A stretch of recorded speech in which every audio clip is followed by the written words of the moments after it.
हर हर महादेव। प्यारे मित्रों, सोमवार का दिन भगवान शिव की पूजा के लिए बहुत खास माना जाता है। मान्यता है कि यदि कोई भी श्रद्धा भाव से सोमवार का व्रत करता है तो उस व्यक्ति पर भगवान शिव और माता पार्वती जी की अवश्य कृपा होती है। मित्रों, सोमवार का व्रत रखने से मनुष्य की दुख और चिंताएं दूर होती हैं एवं शरीर के रोगों से मुक्ति मिलती है। इसके अलावा इस व्रत को करने से कुंडली में चंद्र ग्रह की स्थिति मजबूत होती है। वहीं कुंवारी लड़कियों द्वारा इस व्रत को करने से उनको मनोकूल जीवन साथी मिलता है और सुहागन महिलाओं का सौभाग्य अखंड रहता है तथा घर में सुख शांति बनी रहती है। सोमवार के दिन यदि व्रत किया जाए तो भोले बाबा की अपार कृपा बरसती है, व्यक्ति के सभी पाप कट जाते हैं। मित्रों, हमसे जीवन में जाने अनजाने कई ऐसी गलतियां हो जाती हैं जिनका पछतावा मन में हमेशा होता रहता है। यदि सोमवार का व्रत किया जाए तो उन गलतियों का प्रायश्चित किया जा सकता है और फिर मोक्ष की प्राप्ति की जा सकती है। सोमवार का व्रत करने से पति पत्नी के बीच का प्रेम बढ़ता है और दाम्पत्य जीवन खुशी पूर्वक बीतने लगता है। दोनों के बीच का रिश्ता और भी प्रगाढ़ होता है। मित्रों, घर में अगर कलेश और अकारण वाद विवाद जैसी समस्या बढ़ने लगी है या फिर कानूनी मामले के कारण बुरे दिन चल रहे हों तो सोमवार का व्रत कर सकते हैं। इससे इन समस्याओं को दूर किया जा सकता है। मित्रों, देवों के देव महादेव बहुत ही भोले माने जाते हैं, इसलिए उनका एक नाम भोलेनाथ भी है। पौराणिक मान्यता अनुसार भगवान शंकर को प्रसन्न करने के लिए किसी भी तरह के खास विशेष पूजन की आवश्यकता नहीं होती, क्योंकि कहा जाता है कि वह तो भोले हैं और भक्त की मन से की गई क्षणिक मात्र की भक्ति से ही वह प्रसन्न हो जाते हैं। अगर आप भी शिव की भक्ति और कृपा पाने के लिए सोमवार का व्रत करते हैं और उनकी ये पावन कथा सुनते हैं तो भगवान भोलेनाथ शीघ्र प्रसन्न होकर मनोवांछित फल प्रदान करते हैं। आप इस कथा को सुनकर भोलेनाथ को प्रसन्न कर सकते हैं।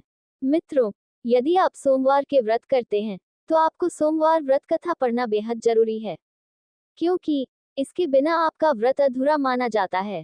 तो आइए प्यारे भक्तों, सुनते हैं सोमवार व्रत कथा। एक समय की बात है, एक नगर में एक धनी व्यापारी रहता था। वो सुख समृद्धि से संपन्न था। उसका व्यापार चारों दिशाओं में फैला हुआ था। इतना सब कुछ होने पर भी उसके मुखमंडल पर प्रसन्नता दिखाई नहीं देती थी। इसका कारण वह संतान सुख से वंचित था।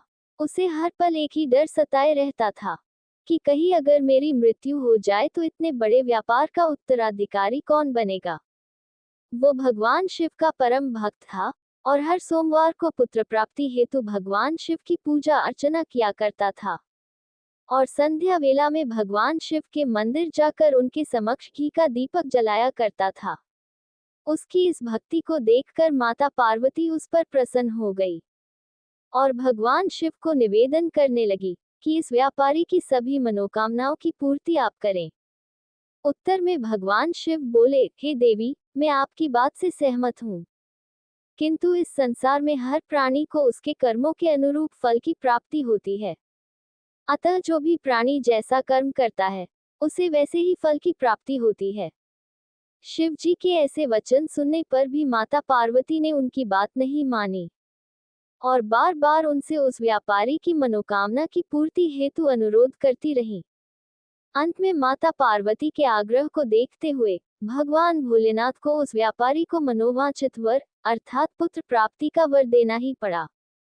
वरदान देने के पश्चात भगवान शिव जी ने माता पार्वती से कहा, हे देवी, मैंने केवल आपके आग्रह पर उस व्यापारी को पुत्र प्राप्ति का वर दे तो दिया है, किंतु उसका वह पुत्र 16 वर्ष की आयु से अधिक नहीं जीवित रह पाएगा। उसी रात्रि भगवान शिव ने उस व्यापारी को उसके स्वप्न में आके पुत्र प्राप्ति का वरदान दिया और साथ ही साथ उसकी मृत्यु 16 वर्ष की आयु में होगी, उस बात से भी उसे अवगत करवाया। पुत्र प्राप्ति का वरदान पाकर व्यापारी की खुशी का कोई ठिकाना नहीं रहा, किंतु उसके अल्पायु होने की चिंता ने फिर से उसकी खुशियों पर ग्रहण लगा दिया था। व्यापारी वर प्राप्ति के बाद भी पहले की तरह ही नियमित रूप से भगवान शिव जी का व्रत करता रहा और इसी कारण कुछ माह पश्चात उसके कुल में एक सुंदर और तेजस्वी बालक ने जन्म लिया और उसके घर को खुशियों से भर दिया। इतने समय पश्चात व्यापारी के कुल में पुत्र रत्न ने जन्म लिया था, अतः उसका जन्मोत्सव बड़े ही हर्षोल्लास के साथ मनाया गया। किंतु दूसरी तरफ व्यापारी को उसके पुत्र के जन्मोत्सव में ज्यादा रुचि नहीं थी, क्योंकि उसे पहले से ही उसकी अल्पायु का रहस्य ज्ञात था। जब व्यापारी का पुत्र 12 वर्ष का हुआ, तब व्यापारी ने अपने पुत्र को उसके मामा के साथ विद्या ग्रहण करने हेतु वाराणसी भेज दिया। पुत्र अपने मामा के साथ विद्या ग्रहण करने की यात्रा पर निकल चुका था। दोनों मामा और भांजा जहां पर भी विश्राम हेतु रुका करते, वहीं वो यज्ञ किया करते और ब्राह्मणों को स्वरुचि भोजन भी खिलाया करते थे। एक लंबी यात्रा के पश्चात दोनों मामा भांजे एक नगर में प्रवेश करते हैं, जहां उस नगर के राजा की पुत्री का विवाह समारोह चल रहा था। पूरे नगर को एक दुल्हन की भांति सजाया गया था। निश्चित मुहूर्त पर वर की बारात का आगमन हो चुका था, किंतु वर एक आंख से अंधा था।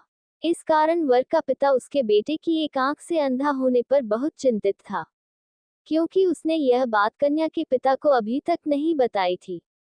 उसे हर पल इसी बात की चिंता सताती थी कि अगर राजा को इस बात का पता चल गया तो कहीं वो इस विवाह से इनकार ना कर दे।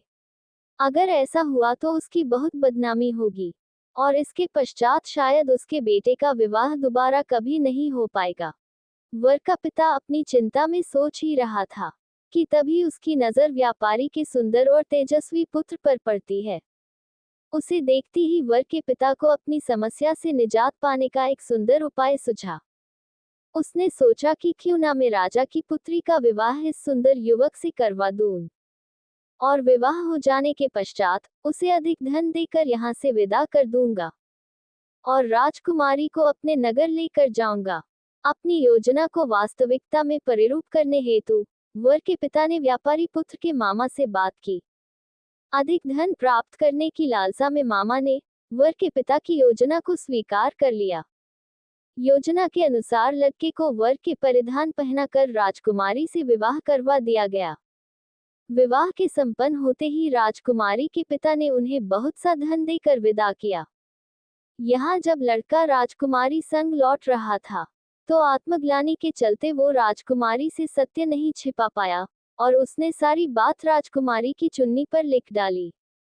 हे राजकुमारी, तुम्हारा विवाह मेरे साथ हुआ है और अब मैं विद्या अभ्यास हेतु वाराणसी को प्रस्थान करने वाला हूँ, और तुम्हें जिस युवक के साथ उसकी भार्या बनकर अपना जीवन व्यतीत करना पड़ेगा, वो एक आंख से अंधा है। जब राजकुमारी ने अपनी चुन्नी पर लिखी सारी बात पढ़ी, तब राजकुमारी ने उस अंधे लड़के के साथ उसके नगर जाने से इनकार कर दिया। जब राजा को इस सत्य का पता चला, तो राजा ने राजकुमारी को पुनः अपने राज में बुला लिया और वहां व्यापारी का पुत्र अपने मामा के साथ वाराणसी विद्या अर्जित करने हेतु पहुंच गया और उसने वहां गुरुकुल में विद्या ग्रहण करना प्रारंभ भी कर दिया था। जब वह 16 वर्ष का हुआ तब उसने एक महान यज्ञ का अनुष्ठान किया और यज्ञ की पूर्णाहुति होने पर सभी उपस्थित ब्राह्मणों को स्वरुचि भोजन और अन्न और धन के दान से संतुष्ट किया। रात्रि होने पर जब वो अपने शयन कक्ष में निद्रा अवस्था में था, तब शिव जी के कथन अनुसार उसी समय उसके प्राण पखेरु उड़ गए। जब सूर्योदय हुआ, तब मामा ने अपने भांजे का मृत शरीर देखकर विलाप करना शुरू कर दिया। वो अत्यंत दुखी होकर रोने और अपनी छाती को पीटने लगे। मामा का विलाप सुन आसपास के सभी जन वहां एकत्र होकर अपना दुख प्रकट करने लगे।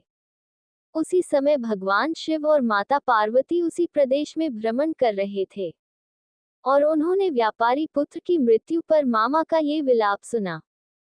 मामा के विलाप को सुन माता पार्वती ने महादेव जी से कहा, हे स्वामी, विस्मयादिबोधक चिन्ह, विस्मयादिबोधक चिन्ह, मुझे इस दीन पुरुष का विलाप असह्य प्रतीत हो रहा है, अतः आप इसके कष्ट को अवश्य दूर करें।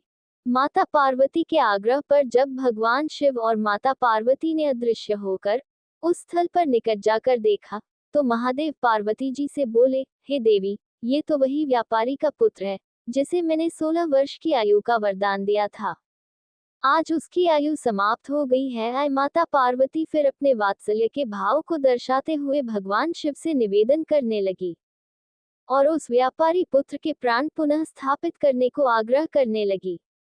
माता की बात सुन शिवजी ने प्रसन्न होकर उस व्यापारी पुत्र के प्राण पुनः उसके शरीर में स्थापित कर दिए और कुछ ही क्षण में वो फिर से उठ खड़ा हो गया। शिक्षा समाप्त होते ही दोनों मामा और भांजा पुनः अपने नगर की ओर प्रस्थान कर गए। मार्ग में वो उसी नगर में पहुंचे जहां व्यापारी पुत्र का विवाह राजकुमारी से हुआ था। अपने नित्य कर्म के अनुसार मामा और भांजे से इस नगर में भी भव्य यज्ञ का अनुष्ठान किया। जब राजा अपने नगर में भ्रमण कर रहा था, तब उसने इस भव्य यज्ञ का अनुष्ठान देखा और दोनों मामा और अपने जमाता को पहचान लिया। दोनों को सहर्ष अपने राजमहल में आमंत्रित कर कुछ दिन उनसे वहीं रुकने का आग्रह किया और अंत में धन और धान्य से परिपूर्ण कर दोनों मामा और जमाता को अपनी पुत्री राजकुमारी के साथ विदा किया। इधर व्यापारी और व्यापारी की पत्नी भगवान शिव के वचन को याद करते हुए अन्न जल त्याग कर पुत्र के समाचार की बड़े आतुरता पूर्वक राह देख रहे थे। उन्होंने ये प्रण लिया था अगर उनके पुत्र के प्राण नहीं रहेंगे तो वे भी अपने प्राणों को भगवान शिव के चरणों में समर्पित कर देंगे। तभी उन्हें अपने पुत्र के विद्या ग्रहण करके अपने नगर पुनः लौटने का समाचार प्राप्त होता है। इतना ही नहीं, उन्हें पता चलता है कि उनके पुत्र का विवाह एक राजकुमारी के संग हो चुका है और वो अपनी पत्नी के साथ नगर में पुनः आगमन कर रहा है। ये समाचार प्राप्त करते ही दोनों की खुशी का कोई ठिकाना नहीं रहा। वो भगवान भोलेनाथ की स्तुति करने लगे और उनका आभार व्यक्त करने लगे। उसी रात्रि को भगवान शिव उनके स्वप्न में प्रकट हुए और कहा, हे वत्स, मैं तुम्हारे सोमवार के व्रत और व्रत कथा श्रवण करने से अति प्रसन्न हूँ। अतः मैंने ही तुम्हारे पुत्र को दीर्घायु का वरदान दिया है। पुत्र की दीर्घायु का वरदान सुनते ही दोनों व्यापारी दंपति की खुशी का ठिकाना नहीं रहता। अतः शिव भक्त होने के साथ साथ सोमवार के व्रत को विधिवत संपन्न करने और सोमवार की व्रत कथा का श्रवण करने से उस व्यापारी दंपति की सभी मनोकामनाएं पूर्ण हुई। इसी प्रकार जो भी भक्त सोमवार का व्रत विधि विधान से करता है और इस व्रत कथा का श्रद्धा पूर्वक श्रवण करता है तथा दूसरों को सुनाता है, तो भगवान शिव उसके सारे कष्टों को हर लेते हैं और उसे मनोवांछित वर प्रदान करते हैं। मित्रों, आपको ये कथा कैसी लगी? अच्छी लगी हो तो वीडियो को लाइक और चैनल को सब्सक्राइब जरूर करें। साथ ही कमेंट बॉक्स में हर हर महादेव जरूर लिखें। आपका धन्यवाद।